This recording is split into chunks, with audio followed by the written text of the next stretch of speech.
தொட்டதெல்லாம் பொன்னாகும், தொடங்கியதெல்லாம் வெற்றியடையும், தொய்வில்லா இன்பம் தொடர்ந்து வரும்.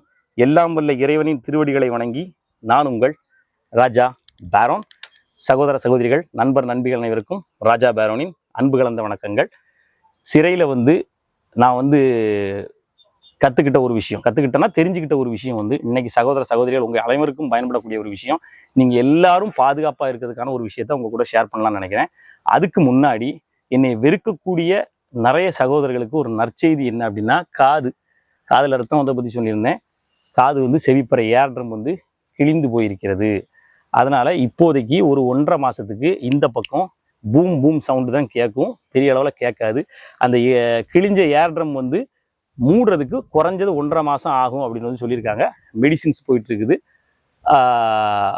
அதனால வெறுக்கக்கூடிய சகோதரர்களுக்கு நற்செய்தி. ஓகேடா, நான் என்னை யார் வெறுத்தாலும் இனி எல்லாரையும் விரும்ப தான் போகிறேன். ஓகேவா? ஏன் அப்படின்னா, நான் ஒரு புத்தகம் படித்தேன். என்ன 12 நாளில் 18 நாளில் உனக்கு இவ்வளோ பெரிய மாற்றமா? அப்படி தான் ஞானம் 18 நாள் தானே சிறைச்சாலையில் இருந்த. 18 நாள் இல்லை, ஒரு நாள் கூட அங்கே யாரும் போகக்கூடாதுன்னு நான் நினைக்கிறேன். ஒருத்தன் திருந்துறதுக்கு, ஒருத்தனுடைய மனம் நன்மையாக மாறுறதுக்கு பல வருடங்களோ பல வார்த்தைகளோ தேவையில்லை. ஒரு வார்த்தை, ஒரு நிமிடம் போதும் அவன் நல் மனிதனாக தன்னை உணர்வது. நம்ம எல்லாருமே நல்லவங்க தான், நம்ம நல்ல மனிதனாக உணர்றதுக்கு.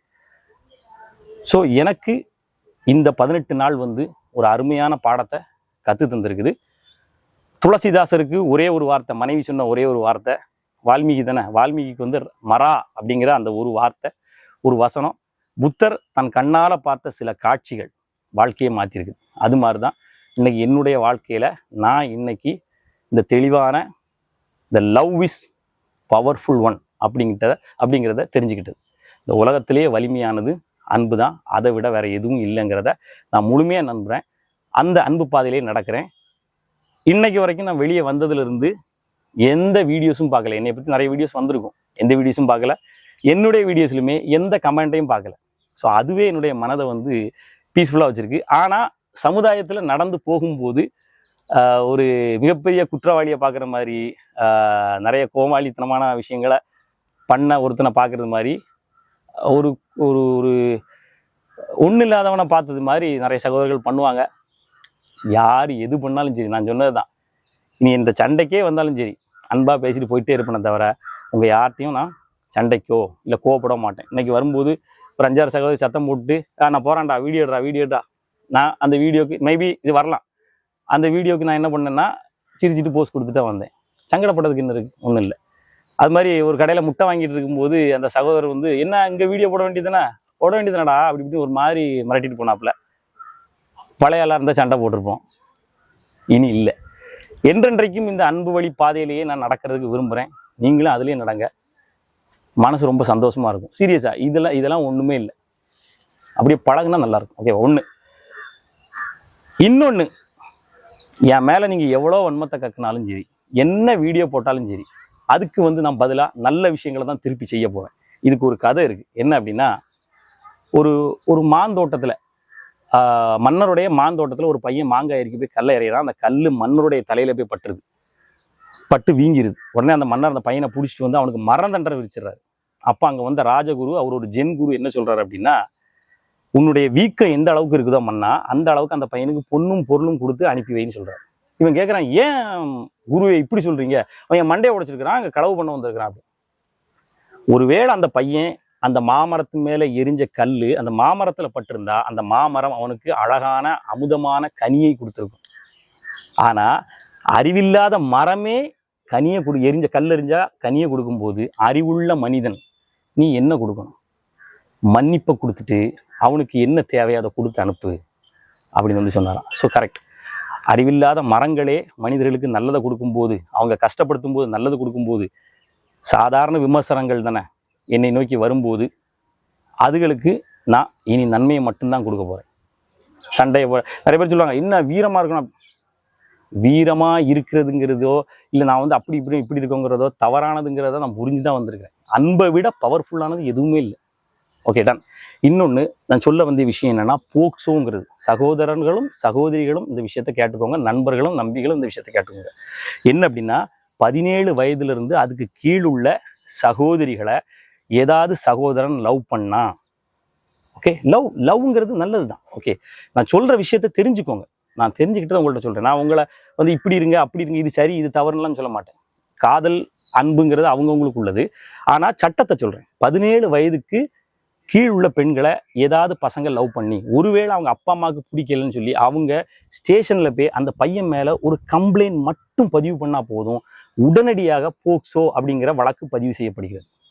அதே நேரத்துல இந்த 17 வயதுக்கு கீழே 17 வயசுக்கு கீழே உள்ள பெண்களை தொட்டா கூட, அதாவது கையை பிடிச்சி இங்க இழுத்து விட்டா கூட, அது நல்ல காரியத்துக்காக இருந்தா கூட யாராவது போய் இந்த கையை பிடிச்சி இவர் பண்ணாரு அப்படின்னு அவங்க வீட்டில் உள்ளவங்க யாராவது கேஸ் கொடுத்தா, அது எஃப்ஐஆர் ஆனா உடனே போக்சோ பதிவு பண்ணப்படுகிறது. இதே மாதிரி குழந்தைகள் நாசம் பண்ணவங்களுக்கும் பதிவு பண்ணப்படுகிறது. இப்படி பதிவு பண்ணப்பட்டா, ஒருவேளை நீ சொல்லுவ காதல் தானே பண்ணோம் அப்படின்னு, அந்த பொண்ணே போய் இல்ல நாங்க காதல் பண்ணோம் ஆனா ஒரு தப்பும் பண்ணலன்னு சொன்னா கூட, அந்த அம்மா அப்பாவே மாறி, அந்த பொண்ணோட அம்மா அப்பாவே மனம் மாறி போய் கம்ப்ளைண்ட்டை வாபஸ் பண்ணா கூட பதியப்பட்ட போக்சோ தான். அதுக்கப்புறம் அது கவர்மெண்டோடையது. மற்ற கேஸை மாதிரி போய் எஃப்ஐஆரை வந்து நாங்கள் வந்து வாபஸ் வாங்குறோம் அப்படின்னோடனே வாபஸ் வாங்கவே முடியாது. கேஸ் பதியப்பட்டது தான் விசாரணைக்கு வந்து அதுக்கு தண்டனை வழங்கப்பட்டே ஆகும். அதுக்கான தண்டனை வழங்கப்பட்டே ஆகும். கையை பிடிச்சி இழுத்துனா அந்த போக்சோல அதுக்கு என்ன வகையான தண்டனை இருக்கோ அதை கொடுத்துட்றாங்க. அதை விட முக்கியமா 45 நாட்கள் நீ ஜெயிலுக்குள்ள இருந்தே ஆகணும். அது போக இந்த 45 நாட்கள்ல போக்சோ பதிவு பண்ணப்பட்டவங்களுக்கு மேக்சிமம் குண்டாஸ் அப்படிங்கிற ஒரு வழக்கம் பதிவு பண்ணப்படுது. அப்படி பதிவு பண்ணப்பட்டா 100 நாட்கள் குறைஞ்சது நீ உள்ள இருந்தாகணும். அந்த குண்டாஸுங்கிறத உடைச்சு வெளியே வந்து அதுக்கு பிறகுதான் உனக்கு பெயில் கிடைச்சி நீ வெளியே வர முடியும். அதுக்கப்புறம் இந்த விஷயத்த நாங்கள் இதை பண்ணவே இல்லை அப்படின்னு நிரூபிக்கிறதுக்கு நிறைய கஷ்டப்பட்டு ஓட வேண்டியது இருக்கும்.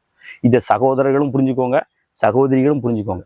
ஒருவேளை நீங்க வந்து 17 வயது 15 வயது கீழே இருந்து காதல் பண்ணீங்க அப்படின்னா, உங்களுடைய பெற்றோர்கள் வந்து தப்பித்தவறி அந்த பையன் மேல கேஸ் கொடுத்துட்டாங்கன்னா அந்த பையனுடைய வாழ்க்கை ரொம்ப கஷ்டமானதாக மாறிடும். இன்னைக்கு நான் அங்கே ஜெயிலில் இருக்கும்போது 2-3 பசங்களை பார்த்தேன். ஒரு பையன் 23 வயது பையன், அந்த பையன் காதல் பண்ணியிருக்கிறான். அந்த பொண்ணை பார்க்கறதுக்கு 2-3 தடவை வீட்டுக்கு பக்கம்தான் போயிருக்கான். வெளியே ஊர்ல இருந்து பார்க்கறதுக்கு வந்திருக்கான். இந்த பையன் பார்க்க வந்தது அவங்க அப்பா அம்மாவுக்கு தெரிஞ்சு போய் பிடிச்சி கேஸ் கொடுத்துருக்காங்க. இன்னைக்கு 100 நாளா உள்ள இருக்கான். ஏன்னா பெயில் கிடைக்காது. போக்சோக்கு 45 நாளைக்கு குறைஞ்சி பெயில் கிடைக்காது, நினைச்சாலும் கிடைக்காது போக்சோ அப்படிங்கிற அந்த வழக்கு. அது போக சிறுவிகள் யாரையாவது இல்ல சிறுவர்கள் யாரையாவது நாசம் பண்ண மோசமான குற்றவாளிகளுக்கும் அந்த போக்சோ பதிவு பண்ணப்படுது. நான் அவேர் பண்ண விரும்புறது, நான் சொல்ல விரும்புறது வந்து சகோதரிகளும் சகோதரர்களும் பாதுகாப்பா இருங்க. இந்த மாதிரி கேசஸ் எதுவும் உங்க மேல பதிவு பண்ணப்பட்டுறாம. ஏன்னா நம்ம வந்து 17 வயது கீழ் உள்ள சகோதரிகள் இருப்பாங்க. அவங்க வந்து லவ் பண்ற பையன் கூட வெளியே போவாங்க. இதை கூட நம்ம வீட்டில் உள்ளவங்க வந்து போய் இவன் கூட்டு போயிட்டான் இப்படி போயிருக்கான் அப்படின்னு கம்ப்ளைண்ட் கொடுத்தா உடனடியே போக்சோ பதிவு பண்ணப்படுது. அந்த பையனை தூக்கி 45 நாள் ரிமாண்ட் பண்றாங்க. அதுக்கப்புறம் இடையில ஏதாவது பிரச்சனை பெருசா இருக்குன்னா அவன் மேல குண்டாஸ் பதிவு பண்ணப்படுது. 100 நாள் அவன் உள்ள இருக்க வேண்டிய நிலைமை உண்டாகுது. இப்படி இந்த போக்சோ அப்படிங்கிறது ரொம்ப சீரியஸான ஒரு கேஸா இருக்குது. ஓகேவா? ஏன்னா ஒரு கேஸ் பதியப்பட்டுட்டு போக்சோ பதியப்பட்டுட்டு அப்படின்னா அதுக்கு பிறகு அந்த பொண்ணுக்கும் அதுக்கும் சம்மந்தம் இல்லை, அந்த குடும்பத்துக்கும் அதுக்கும் சம்மந்தம் இல்லை. அதை கவர்மெண்ட் எடுத்துரும். அதை விசாரிச்சு அவங்க கொடுக்குற தண்டனையை இவன் ஏற்றுக்கிட்டே ஆக வேண்டிய நிலைமைக்கு உண்டாகும். அதில் நான் செய்யவே இல்லை அப்படிங்கிற ஒரு இதை கொண்டு வந்தால் மட்டும்தான் இவன் தப்பிக்க முடியும். இல்லைன்னா ரொம்ப கஷ்டம். அதனால் பத்திரமா இருங்க. எனக்கு தெரிஞ்ச விஷயங்களை உங்கள் கூட ஷேர் பண்ணிக்கிறேன். இனிமேல் நாம் வந்து யாரையும் எதையும் பற்றி குறை சொல்ல போகிறது இல்லை, தேவையில்லாத விஷயங்களை பேச போகிறது இல்லை.